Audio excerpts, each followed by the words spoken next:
निर्भया के दोषियों की आखिरी रात की पूरी कहानी। नमस्कार, आदाब, मैं इरफान एडवाइजर। आप देख रहे हैं निर्भया कांड के दोषियों की आखिरी रात की पूरी कहानी। वक्त तेजी से चल रहा था।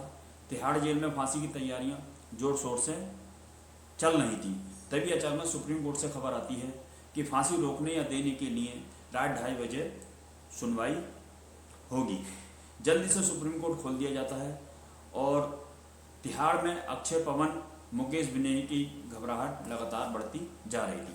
फांसी देने के लिए सिर्फ कुछ ही घंटे बचे थे, लेकिन फांसी देने की तस्वीर साफ नहीं थी। उधर रात के 4 बज चुके थे। तिहाड़ जेल में पर अंधेरे की चादरें समाप्त होती जा रही थी। उधर दिल्ली सुप्रीम कोर्ट की बत्तियां अचानक से जलने लगती हैं। तिहाड़ जेल से हाई कोर्ट की दूरी मात्र 16 किलोमीटर है। फासला सिर्फ 40 मिनट का था। इस 40 मिनट के फैसले ने जिंदगी और मौत की कहानी लिखनी शुरू कर दी थी। तिहाड़ जेल में निर्भया के चारों दोषी पवन, अक्षय, विनय, मुकेश की मुश्किलें लगातार बढ़ती जा रही थी। बार बार फांसी न देने के लिए गुजारिश कर रहे थे। 19 मार्च रात 10:30 बजे जब शाम तक सभी की कोशिशें बेकार हो गई तो दोषियों के वकील AP सिंह ने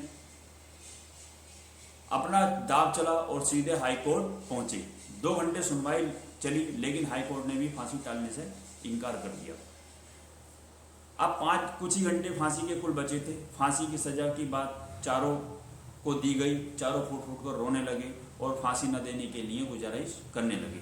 बार बार कह रहे थे कि हमारे वकील से हमारी बात करा दो। कभी किसी पुलिस अधिकारी से बात कर रहे थे, कभी किसी से अपनी रो रहे थे और फांसी न देने के लिए अपील कर रहे थे। 20 मार्च रात 3:30 बजे फिर सुनवाई हुई, लेकिन फांसी नहीं टाली गई। 20 मार्च सुबह 4 बजे तक तेजी से चल रहा था। वक्त तेजी से चल रहा था। फांसी के सिर्फ 45 मिनट बचे थे। सुबह 5:15 हो गए तो उन्हें बाहर निकाला गया। फिर उन्हें फांसी के तख्ते पर ले जाया गया।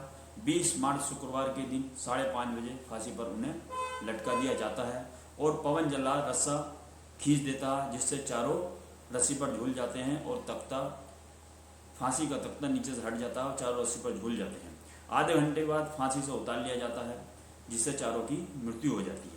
फिर पोस्टमार्टम के बाद चारों की लाश की परिवार की मौजूदगी में अंतिम संस्कार कर दिया जाता है और निर्भया के दोषियों का यहीं पर अंत हो जाता है। ये थी निर्भया कांड की आखिरी रात की पूरी कहानी। मिलते रहिए, अगली वीडियो में मिलते हैं नई क्राइम के।